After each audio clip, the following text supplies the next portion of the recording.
Hey there fellow Minecrafters, welcome back to the Directly series here. This is Jason and welcome to another Minecraft Redstone tutorial. That is right, within this video I'm going to be showing you a Redstone logic gate, and it's actually a more simpler and more compact version that I've recently learned that I would like to share with you guys so that you also have this in your Redstone arsenal, I suppose.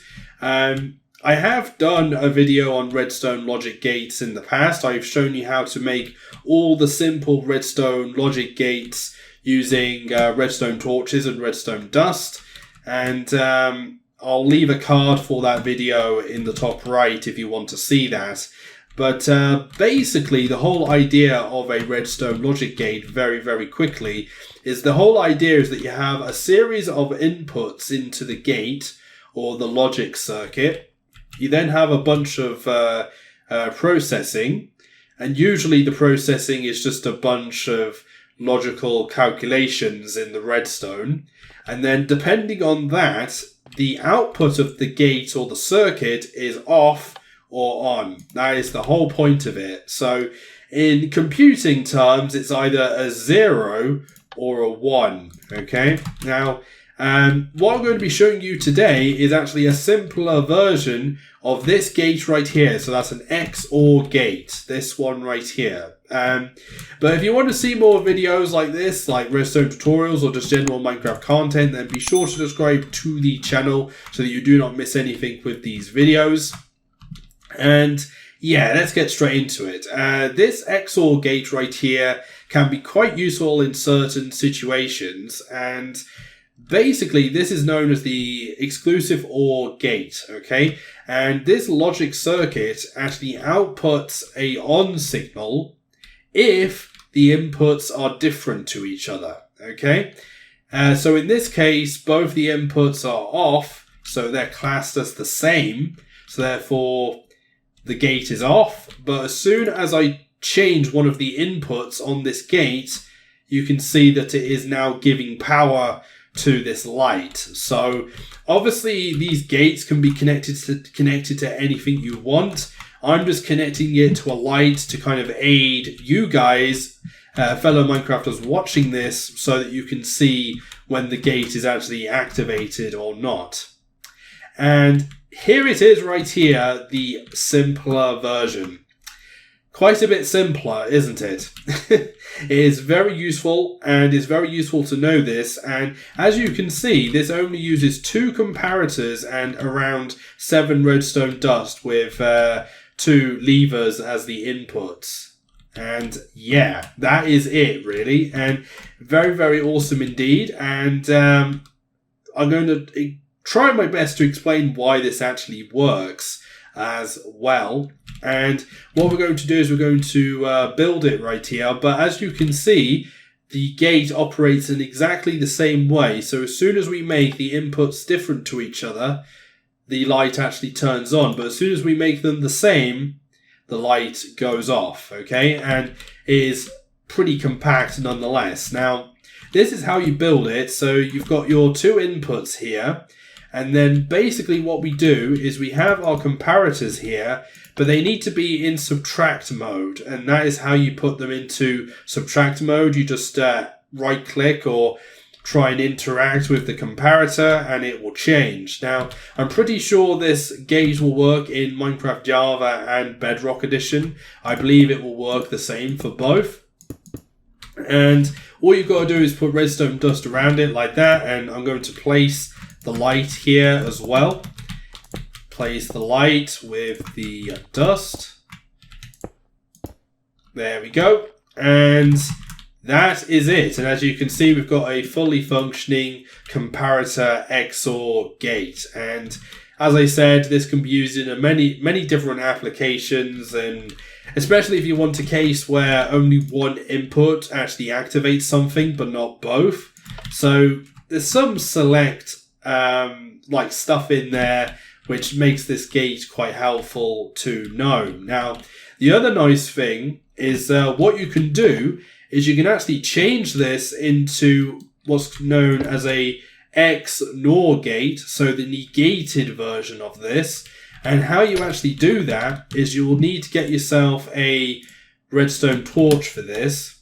And what we're going to do is we're going to put an inverter on the end of this gate like this. Okay, so what we now have is a negated exclusive OR gate. Okay, and as you might have seen, when the outputs are the same, when the inputs are the same, as you can see right here, the output is now on.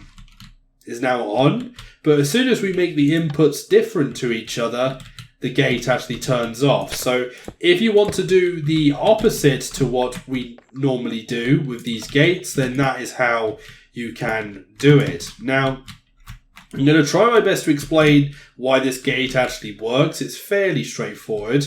Some of you might not know that the comparator has a subtract mode.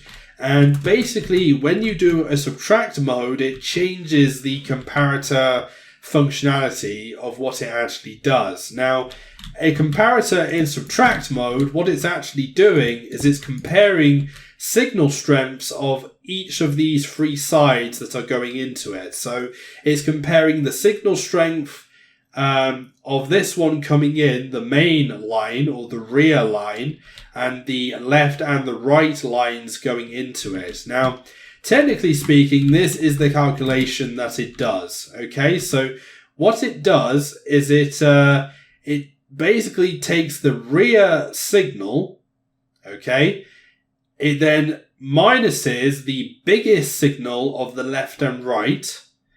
So it takes the rear signal and then it minuses the maximum signal strength when it looks at the left and right. So it does that calculation, and then the output from the gate is the maximum of 0 and that calculation. Okay, so in this sort of situation, what ends up happening is if you have a gate like this where the input is only on like this, in subtract mode, it actually turns the gate on, because what happens is it takes the rear signal, which is pretty much 15 signal strength, so full signal strength.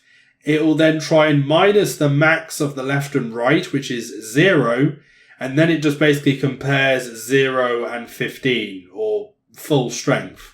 And because the full strength is bigger, it actually does that, okay? But what ends up happening is that if you then get a strong input from one of the sides, the gate turns off. And the reason why is because these effectively cancel each other out. So what ends up happening is you have a calculation where it's picking the maximum between 0 and 0, or even a negative number.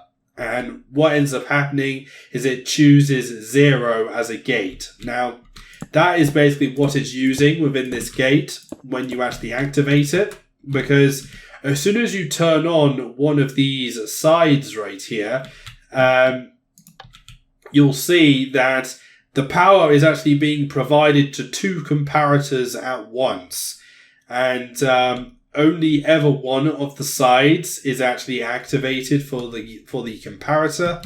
So basically the power is actually coming from the other comparator, not this one, as you can see right here. So if you turn on this one, then it outputs that way. If you turn on this one turns on the other side. And as soon as you actually turn on both, it just cancels each of them out, as you can see right there. So hopefully that makes sense, and please keep this this formula in mind, because this is what it actually uses when it's in subtract mode. So bear that in mind when you're using this logic gate. But as I said, very compact, very easy to build, and just, yeah, a nice thing to have in your arsenal when it comes to, redstone circuitry.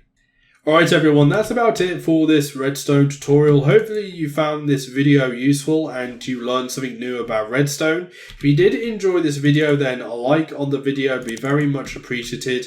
And if you want to see more videos like this, then be sure to follow my Twitter, which is in the description, or you can use the Twitter on screen right now. So that's at Draki Series on Twitter. And if you want to see more tutorials, subscribe to the channel and click the notification bell so that you stay notified of any future videos. I hope to reach 20,000 subscribers as my new goal. So help me achieve that. If you did enjoy the content, be sure to check out my playlists on the channel. And yeah, hopefully you have a nice day, everyone. Hopefully you have some nice time with some redstone. And take care, everyone. Bye-bye.